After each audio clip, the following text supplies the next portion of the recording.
Hello, everybody. Welcome to another episode of the DeepSEO Conference webinar series.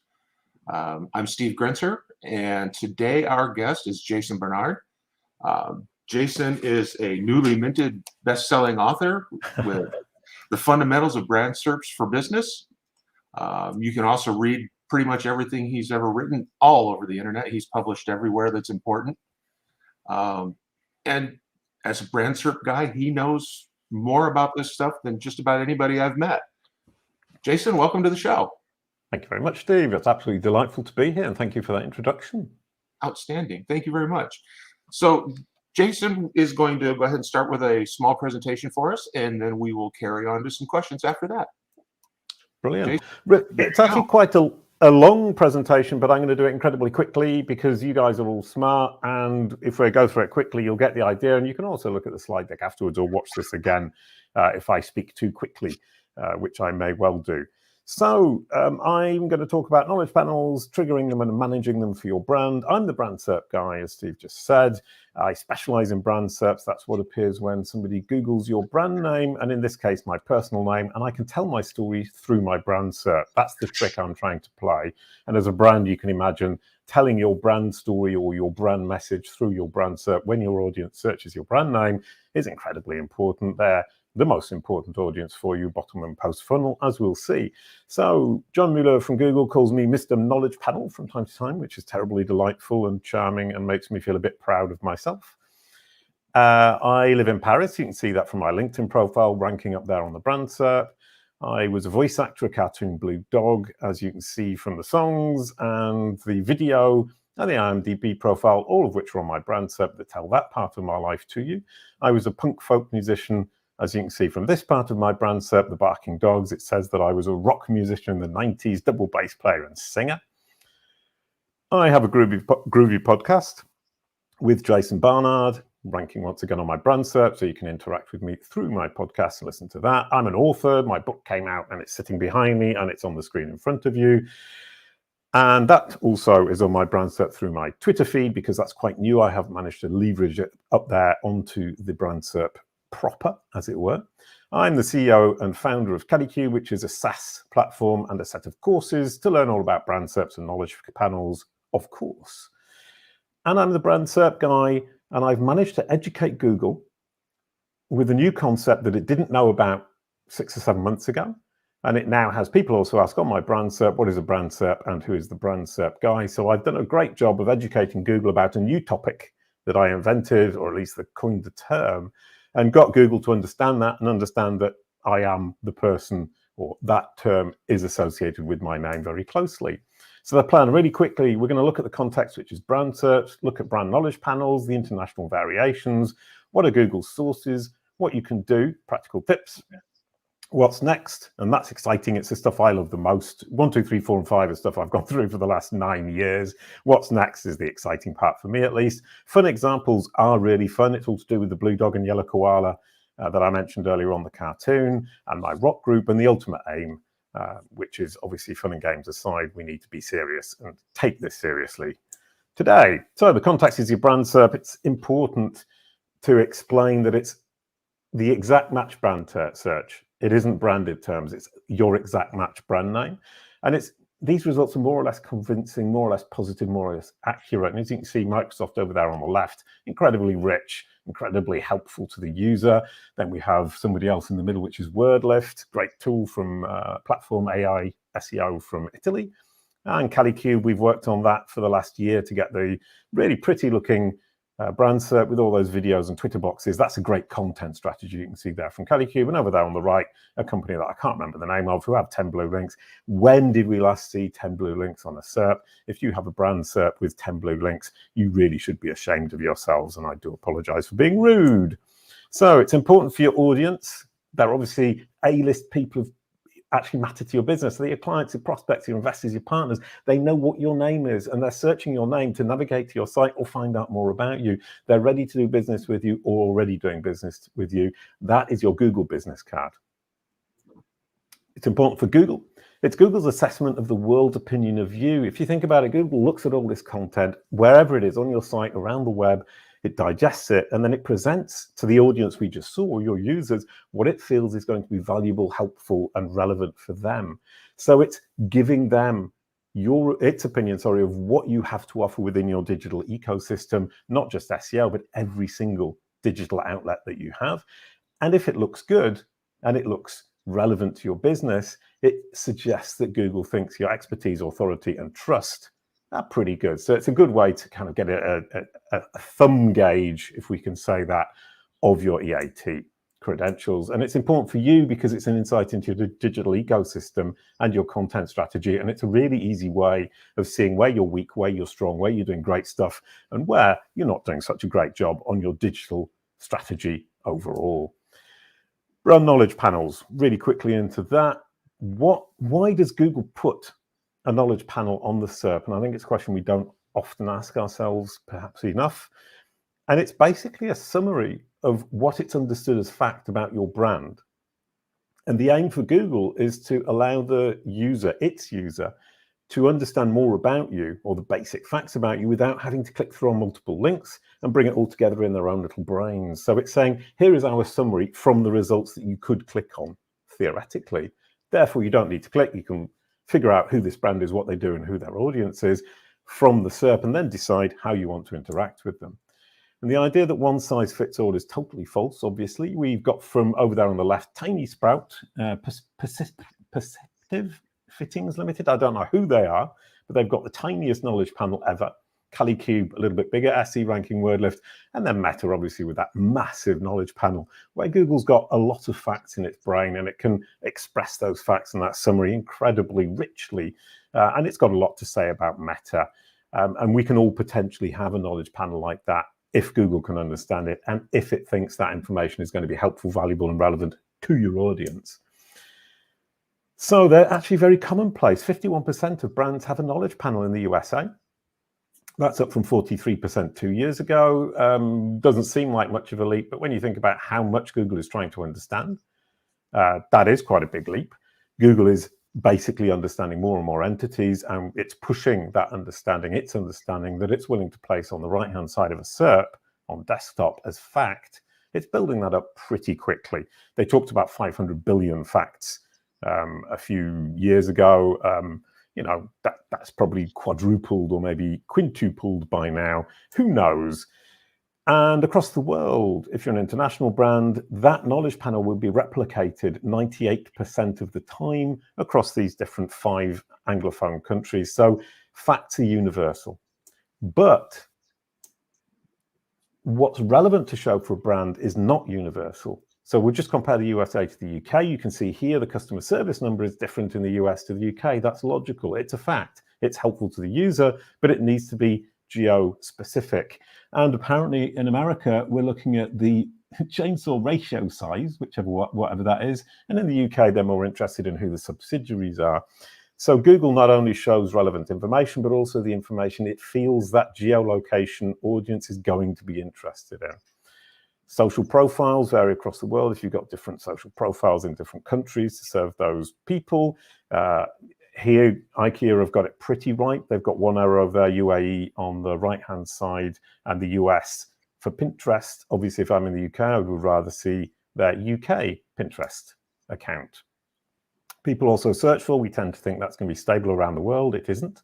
It varies across regions. It's a representation of what Google thinks are the most closely related entities to your entity, and therefore potentially your competitors, or at least companies in the same area industry as you. And as you can see, 28% of these are the same all around the world, but that leaves another 72% of these that are not the same in other countries. And so that's something you would want to keep an eye out on, because these entities, the related entities that Google perceives to be the most related to you, will vary by geo-region. Entity statements, you can think about those as people also ask in the right-hand rail. They are more and more prevalent, very much in the US, less so in the rest of the world, but that's starting to come. Over 25% of knowledge panels now have them in the US, and that's up from 10% a year ago. So that's growing very fast, just like people also ask. And you want to grab control of those because you don't want other people, other companies representing facts or these pseudo facts, that Google is presenting questions as facts here. So the people also ask that are on the left that are questions, here are facts. You don't want somebody else presenting those facts to your audience. And here's a fun example, Cheapo Out. I love the name, absolutely delightful. And pretty much everything is different. So this company, whoever they may be, really need to pay attention to their international knowledge panels. A lot of information out in there and very different information in different regions. And it's a mistake to imagine you cannot heavily influence the information Google has and the information Google shows. And a big mention for WordLift, who do a lot of work on knowledge panel product, don't know what you'd call them, carousels. This is going to be incredibly important for brands who have products, which is most brands, so far only in the US, but it's going to spread around the world. This is something you need to grab control of because you want it to show your best products in their best light. What are Google's sources? We often think of Wikipedia. Here we have descriptions, all of which come from Wikipedia. A lot of the facts that Google's, the attributes that Google is showing come from Wikipedia too. But there are so many other sources. That's the tip of the iceberg. You can see all of these different sources. LinkedIn is more important than one might imagine, Crunchbase too. You can see my little face there and CaliQ and WordLift. And these are sites that you wouldn't expect to see in this list of sources that Google is citing in a knowledge panel. And yet, because I am an authority and a trusted authority about the entities that we'll see later on, I get a place as a representative of those sites that Google trusts to source as information, factual information in that knowledge panel. And we can all potentially do that for entities where we are authoritative and trustworthy. It is very much niche industry. So you look for different sites to be representing and educating Google about your brand and getting that information into the knowledge panels, depending on your industry. Geo is incredibly vital. Google will show different information in different countries, as we've seen, and it will cite different sources and get its information from different sources, depending on the geo region. And at CaliQ, we figure that out using entity equivalents, which you can't quite read there, but the last word there is equivalence.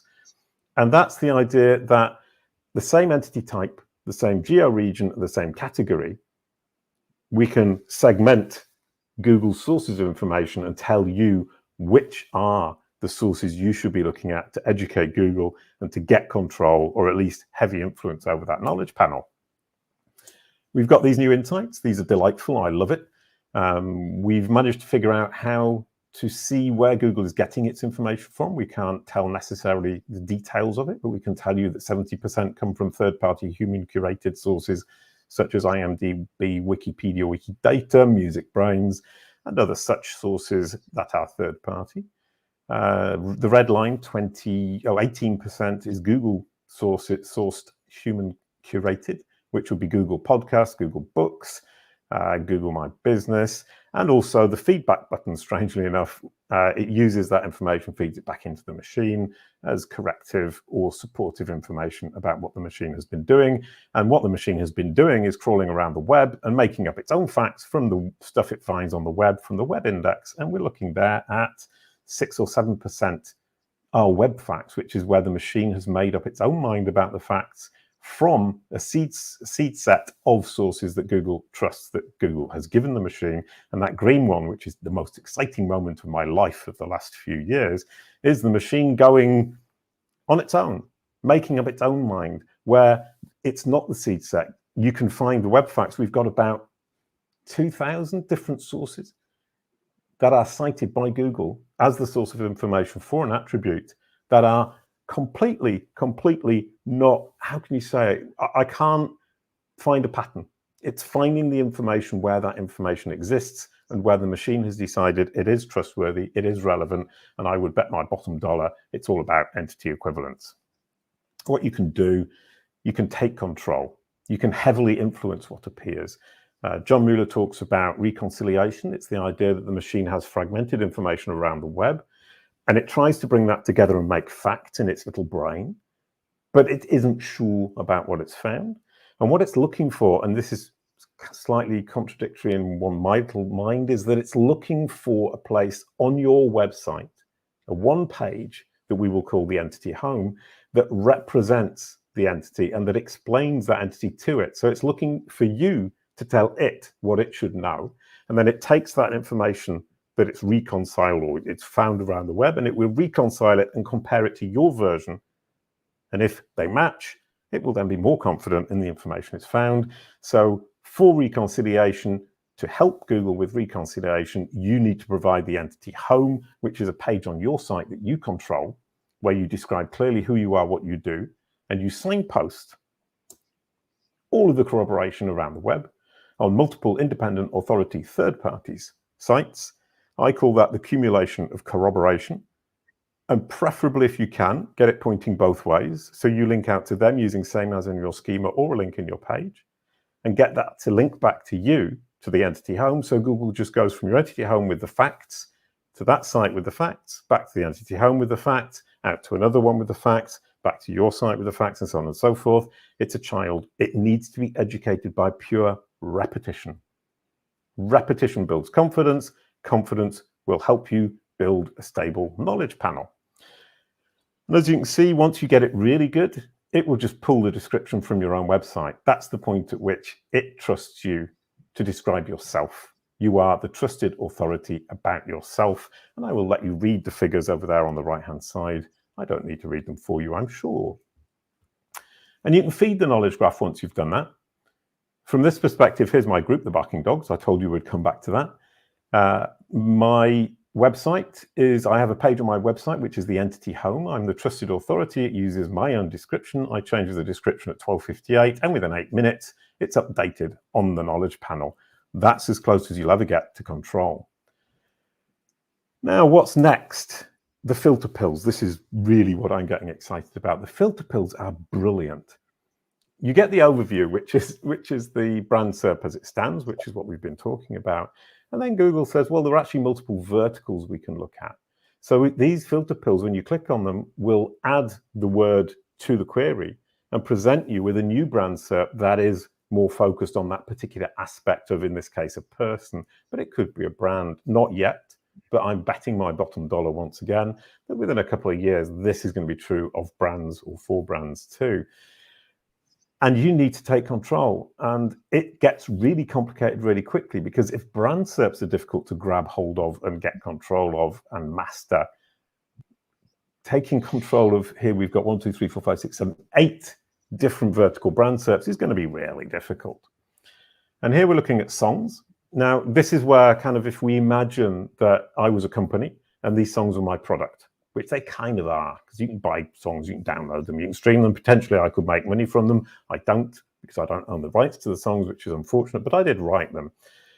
And here what I've done is educated Google about which songs I've written, which songs I've recorded, and I can present them here. And when you click on them, you go through to the brand SERP for the song, and it gives you the option to download it or to listen to it on Spotify. And my aim there would be to push my products that I want to push forwards to the top of this list and make sure that the distributors that are cited on the next page when the person looks at the brand SERP for the product song are the ones that I want my audience to purchase from. And if you want to know how I do it, I create a dedicated page on my website that deals with that specific vertical, and I educate Google as to what it could be showing to my audience in that vertical. In this case, my education, where I went to university. I created a page, and Google trusts me and feels that I'm authoritative about myself, and with some corroborative sources around the web to confirm, to back me up, it's showing now where I was educated within one of these filter pill verticals.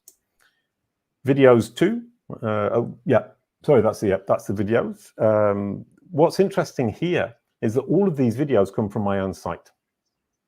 If you search Jason Barnard videos in Google normal results, or even in the videos vertical, the videos are not the same. They do not come from my site, they come from YouTube, and the thumbnails are much prettier. So what we have here is a completely separate vertical of results that is principally pulled from my site, because my site is what is educating Google as to what would be appropriate for this specific filter pill vertical. So as you can see, taking control is possible. And it's something I think we need to start thinking about today, because within 2 years, this is going to apply to companies as well as people and films and books.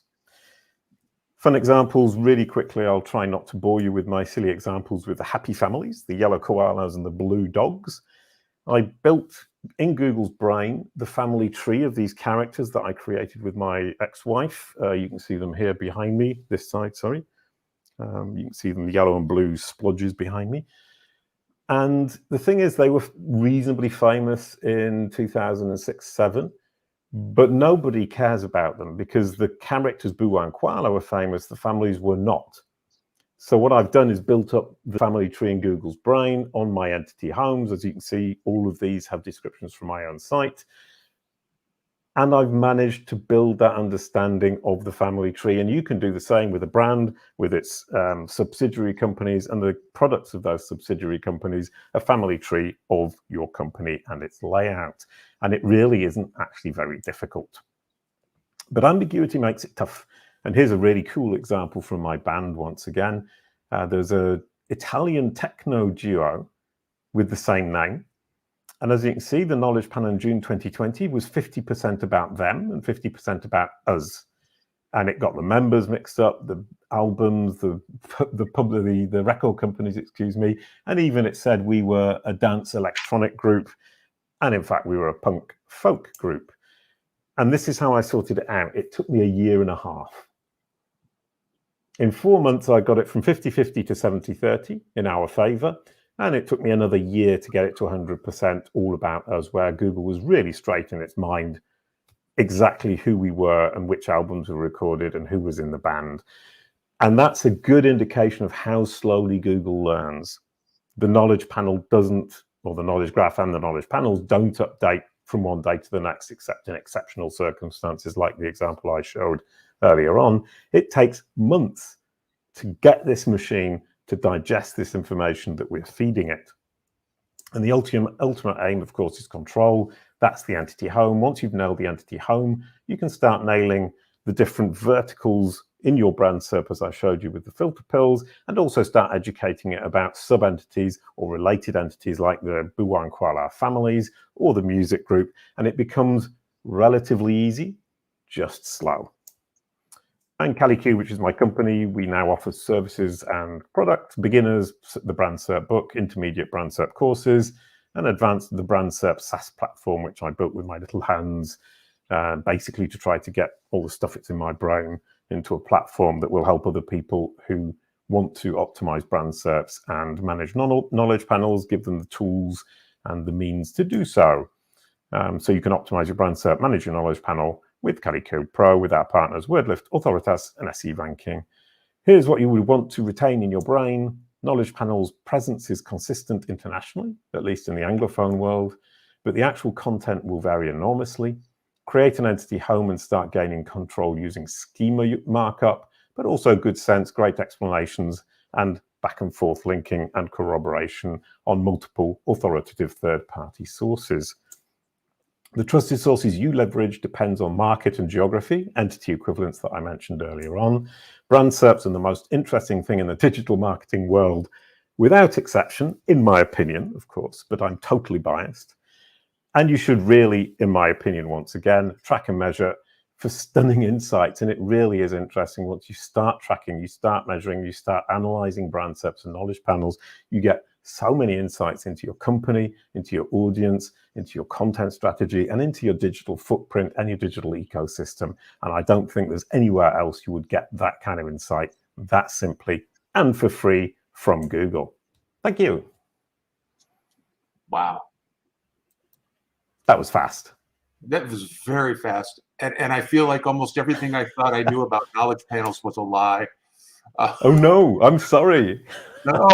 No, it's brilliant because, from my perspective, I try to know a little bit about everything because that's the role I play for a lot of my clients.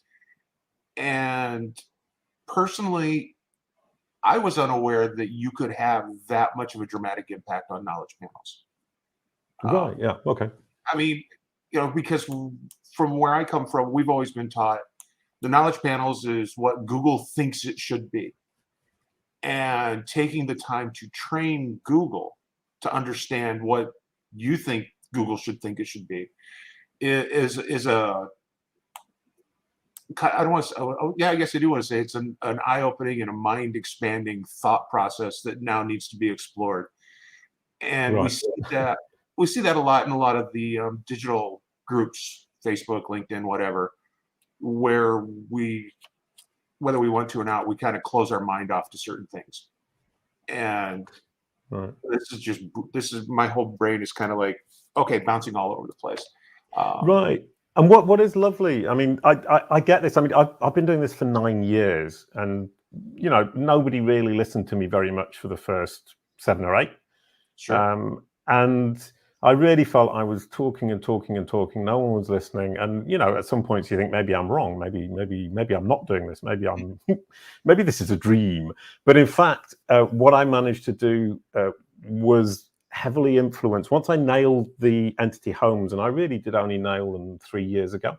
So I was trying before. So I understand that kind of people going, yeah, maybe, yeah, whatever. But once you start demonstrating with examples like I'm showing here, they're silly examples because they're music groups and blue dogs and yellow koalas. But when you think about how you can apply them to business, they do make real sense. And the reason I chose the blue dogs and yellow koalas and the music group is because I don't damage my clients. When I'm doing experiments, right. I don't mess it all up. And it's really lucky for me, because nobody cares about the blue dog, yellow koala or the music group because they haven't existed for 15 to 25 years.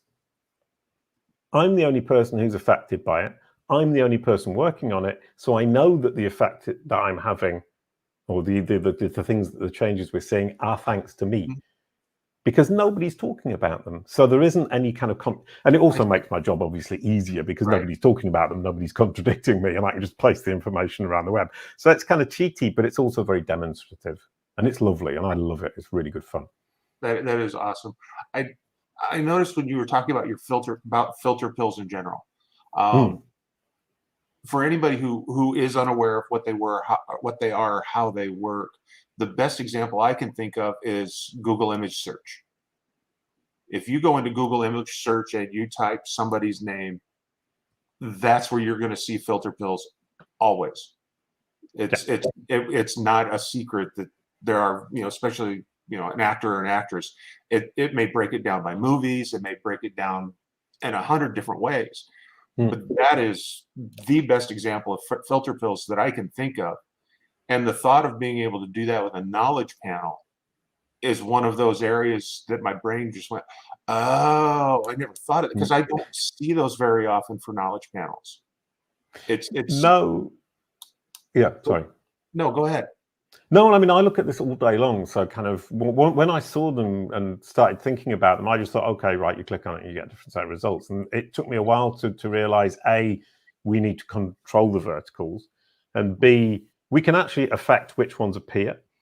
And we can also see it as a way for us to help Google, to help our audience. But the downside, and I'm not saying Google's wonderful, but we have to deal with it. It's not something that's going to go away. It's something that's going to stay there. And the downside for us is that overview is your homepage, and those filter pills are navigating through your site. But that layout of the knowledge panel becomes a mini website for you, and a mini website which you don't control directly.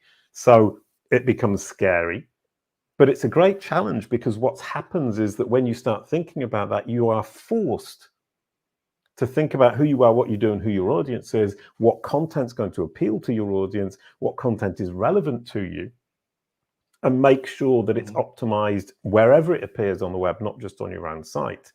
And if you're looking at products, if you're looking at the CEO of the company, the C-level employees, it forces you to figure out how all of these different related entities and aspects of your business need to be presented. And from the CaliQ example that we skipped over very quickly earlier on, to build a really beautiful brand Serp with the Twitter boxes and the video boxes and the videos and the YouTube stream took us a year.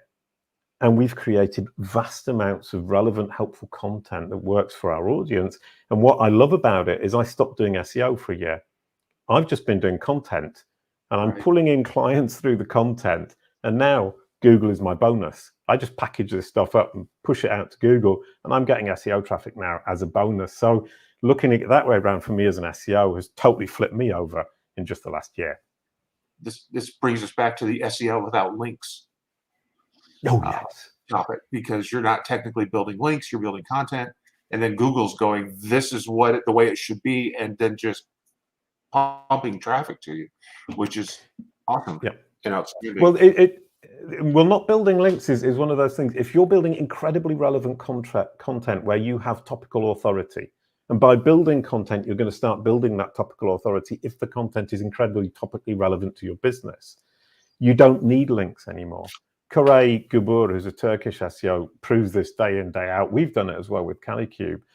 We don't build links, we build topical authority, and that builds up that presence in Google, which is incredibly interesting and I think very, very powerful. Links are always useful, and they're helpful and they're supportive, but Google's understanding and its confidence in its understanding of who you are, what topics you are truly an expert in, is always going to be the prime driver in what it ranks, because it wants to rank the most authoritative, credible, trustworthy solutions for its users when they're searching. Right. A question that was just funneled into me was, are you seeing more natural links develop because of this content? Or is that something you don't even try? No. A great question. I assume that's Doc asking the question. What's delightful is it all started with the podcast and the webinars. In fact, Doc was on the one of the first webinars with SEMrush when I was doing things with SEMrush and I wasn't doing it on my own. And it's built a lot of links really quickly. To give you an idea, I actually split my site into different sites as an experiment once again. So I have a site for CaliQ Tuesdays, which is my weekly event, a site for the podcast, a site for my company, a site for the SaaS platform. And I launched them all in May 2021. So that's 9 months. And they all have built links incredibly steadily and strongly throughout the year. And I haven't made any effort at all. And the tools now show these amazing backlinks from Moz and from SEMrush and from WordLift and from lots of noise on social media. So yeah, building great content that your audience engages with builds links on its own. And link building isn't something I do, and I'm really happy because I don't like doing it. I would agree with you 100% on that one. The last links I built were 15 years ago when we were doing link directories, and I owned a few directories. So yeah, that was a whole different world back then. So another area that you talked about briefly is reconciliation, where we find a lot of, I guess we would call it noise in your knowledge panel. Right. Information that doesn't relate directly to you or is confused between two different people with similar or the same names. And I'm just curious if you could go into a little more of what kind of a process you would look at to, one, try to sort that out as for the best way to attack it. And then is it just simply a matter of providing enough of the relevant information to Google in a way that it decides that the other guy is probably wrong? Yeah, right. Yeah, it's a great question. In fact, you've just described what the CaliQ Pro SaaS platform does. So a bit of promotion there, but I'm really pleased with it because Joost de Valk of Joost fame asked me to help him and his team about a year ago. And I came up with a list of all the different places where he had profile pages and people were talking about him. And I had a list of about 100 that I thought were important. And he wrote me an email back and said, what about that? What about that? What about that? And I'd missed about 30 pretty important sites by doing it by hand. So I built a machine that crawls Google, pulls it all in, built an algorithm that prioritizes it, and I pumped that back to him, and I found another 30 that he hadn't seen.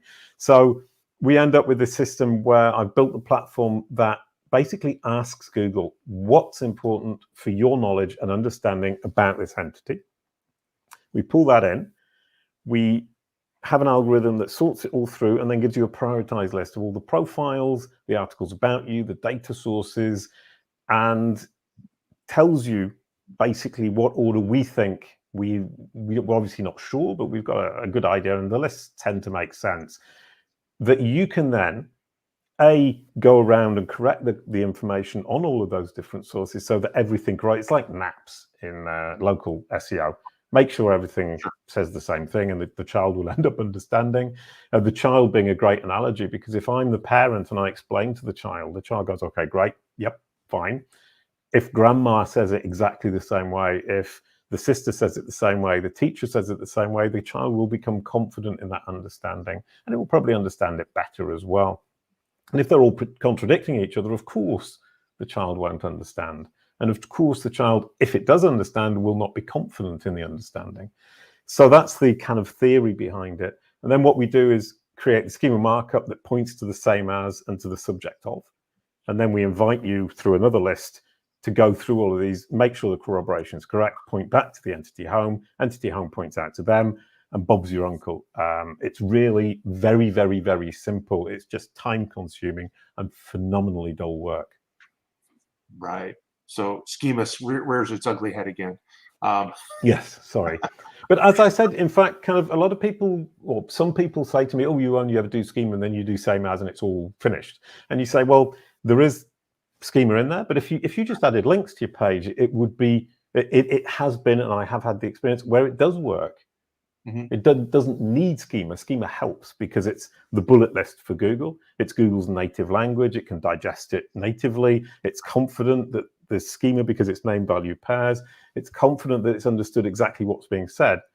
It isn't necessary. It is very helpful. And one thing you did mention is making sure that Google understands that what the other person is saying isn't necessarily the right fact. And a great example of that is yearly revenues for a company, let's say. And I've had clients who say, well, ooh, it's got the wrong number. It says 40 million and it was 60 million. And then you say, well, why do you say on your site that it was 60 million? And they say, well, we don't. And say, well, if you don't give it the information yourself, it's going to go and find it elsewhere. And they say, well, we don't really want to talk about it. And you say, you don't have that choice in as much as Google will show it, whether you talk about it or not. Your best bet is to grab control. And being coy about it seems to me to be a foolish mistake, but each to their own. So you have to own the information about yourself, and take control. I agree. I don't necessarily want to talk about all these things, but if Google's going to show it anyway, I don't have much choice. It would be similar to like where we're at with conferences, where people talk about how many people showed up to the conference. Or even a sporting event, there were 80,000 people at a football game, and you kind of look around and go, I don't think so. But the event is who published the information. They said there were 80,000, and so Google may lean more towards that as being the actual proper source versus what somebody else may have said on Twitter or whatever. Right. I love the idea that you had 80,000 people at your conference, though. That's great. I would love that too, because that would mean I wouldn't have to work on the farm anymore. But you like working on the farm. I do, to a certain extent, until my wife breaks. My wife's really good at breaking tractors. So right. There's a little bit of that going on too. Okay, well, I grew up on a farm when I was a kid. I was a punk in the countryside on the Yorkshire moors. And you have a bunch of cows. We had a bunch of cows at the time in my father's field in the front. Nice.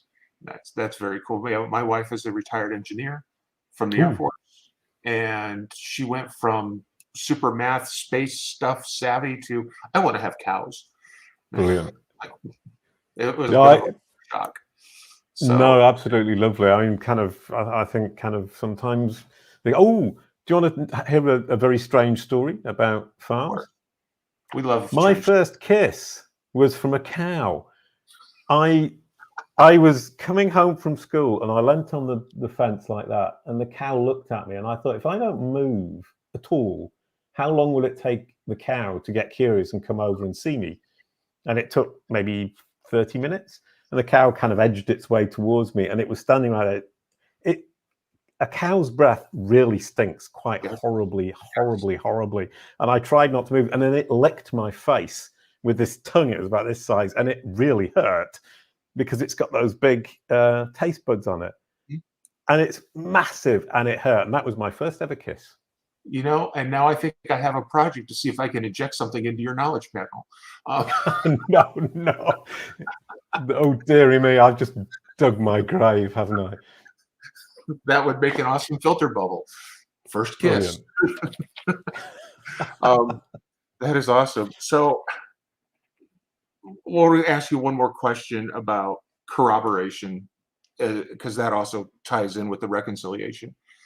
When you start looking at corroborating data, because obviously you're going to have different sources with different information, a lot of these sites are not very welcoming to having data corrected on their websites. No. We'll take Wikipedia as a prime example. They will publish what they publish, and no matter how much you present to them, they rarely want to make those changes. Do you have a process, or do you just ignore some of that and try to combat it with more correct data than what they have in the hopes that they eventually change it? Or do you know a guy at the table that you talk to? Well, as you rightly said, the problem with Wikipedia is, a lot of people think, I'll create a Wikipedia page, get myself a knowledge panel. And pretty much if you create yourself a Wikipedia page, you will get a knowledge panel. But Rand Fishkin was on my CaliQ Tuesday show, and he said he got his Wikipedia page deleted because they got it all wrong. And it turns out once you don't have a Wikipedia page, you regain control. If you allow somebody to create, or you let that page grow or happen, or you encourage it even, you lose control, because Google believes Wikipedia much more easily than it believes other sources at the moment, at least. A few years ago, it was pretty much 100% Wikipedia, Music Brains, IMDb, and these other trusted databases. So you were really at their mercy. Now you're not. So if you're thinking about building a Wikipedia page for your company, I would suggest don't. It's a lot of work. It probably won't stick. And if it does stick, you've lost control. You do better building up that kind of corroboration for the reconciliation on your own site and on different sources that are relevant to your industry. And you would be surprised at how powerful a great geo-industry entity relevant site is for your knowledge panel and your knowledge graph presence. So from that perspective with Wikipedia, if you have that problem, you need to get it corrected, because Google would tend to weight that much more heavily. And there are companies who do it. I've met a couple. I don't do it myself. I don't really like getting involved in Wikipedia for a lot of reasons. But yeah, getting it corrected, there are companies that do that. If you don't have one, you can save yourself the trouble and just create a knowledge panel without Wikipedia. Even without Wikidata. Wikidata is really helpful, and the notability guidelines are much lower. Whatever you do with Wikidata, don't start creating a Wikidata entry until you have enough corroborative sources from third-party sites that you can point to from Wikidata. When you add the information, you point to corroboration to prove what you're saying, then they don't delete it. If you just create something and you can't point to any third-party reliable authoritative source that they can easily understand, and that's another trick. They need to be able to see. It needs to be obvious that it's relevant and authoritative. And it needs to be immediately obvious to them without them having to dig into the tiny content in the page, because obviously they don't want to spend lots of time, and their knee-jerk reaction is to click set for deletion or vote for deletion, which is terrible. So yeah, and that there are things like that people don't really think about. IMDb is pretty good. They're less difficult about that stuff. And I think it's the INSI. It might be the ISNI. I can't remember. It's a database of information based in the UK, and it brings together different sources and builds that relationship. And they're pretty cool in the sense that if you submit something and they can see that it's true, they will publish it. There's also DBpedia. But yeah, so the reconciliation idea is, up until 3 years ago, you were at Wikipedia's mercy, and now you're not. Build your own corroboration on third-party authoritative sources. Make sure your own sources all corroborate, they're all consistent. Build your entity home, make sure they will point back to your entity home. Grab that authority and trustworthiness about yourself in Google's little brain, and you can feed it pretty much whatever you want. Which is maybe a bit of an exaggeration, but you know what I mean. Right. Yes, because and the third-party sources is always the big challenge for a lot of people, Sure. especially when they're the primary source and they feel like they should just be believed.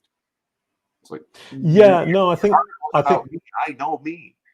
Yeah, well, we do have that tendency. I mean, I had a client years ago, and I was saying, why would Google rank you number one? They said, well, we're the best. And I was saying, well, where does it say that anywhere? And they said, oh, we say it on our site. And you're going, yeah, you wouldn't believe your kid if they said that, or the baker next door. You need some supporting evidence from third parties, and so does Google. And I think people fail to realize that what they see in front of them every day isn't obvious to everybody else, either because they can't see it or because they don't see it every day.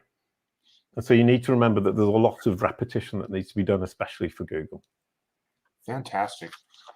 Jason, I want to thank you so much for your time here on our show today. You've been amazing. I also want to go ahead and provide you with a minute or two if you want to go ahead and promote CaliQ, tell us more about it. Right. Yeah, no, well, thank you for having me. That was delightful. I love it when people ask me about this stuff. My promotion is for the book here, just out in January. I've had lots of great feedback about it. Marie Haynes read it and was really kind. And I was saying, oh, it's for beginners, because for me, I wrote it so that brand managers and marketers could get their head around it without knowing anything about SEO. And I was saying to Marie, why would you read it? You know so much about this stuff. And she said, it's a really interesting new perspective. And I wish I'd seen this perspective 4 or 5 years ago, which is incredibly touching. And I think that's the important thing, is the book is for any marketer. But I hope that the perspective it's bringing, which is the perspective I've been explaining today, is fresh, helpful to people. And it gives us that approach to Google, which is it's not the big scary machine. It's a child that we're educating. We're educating it about our little corner of the universe. We educate it little by little. And if we can do that, then we can bring Google over to our side to present us to our audience in the way we want, which is what it wants to do. It wants to present us in an authentic manner to our audience. And if we can do that, then we're already on a good step to start building an SEO strategy and a digital marketing strategy. As I say, build your digital marketing strategy from the Brand Serp out, and that is what the book says. Fantastic. We'll go ahead and put a link to that in the description here of the video. I want to take a moment to thank everybody for viewing, showing up and watching the show again. As always, we appreciate it if you like the video, or if you don't like the video. Engagement is always good. Good. The algorithm doesn't care if you like it or not. They care if you engage, and we all know that as marketers. And we would definitely love it if you would subscribe to the show. And with that, Jason, thank you very much. It's been great having you on the show. Thank you very much, Steve. It's been an absolute delight. You're charming and delightful, and I love talking about the farm as well. Awesome. Thank you. Bye-bye.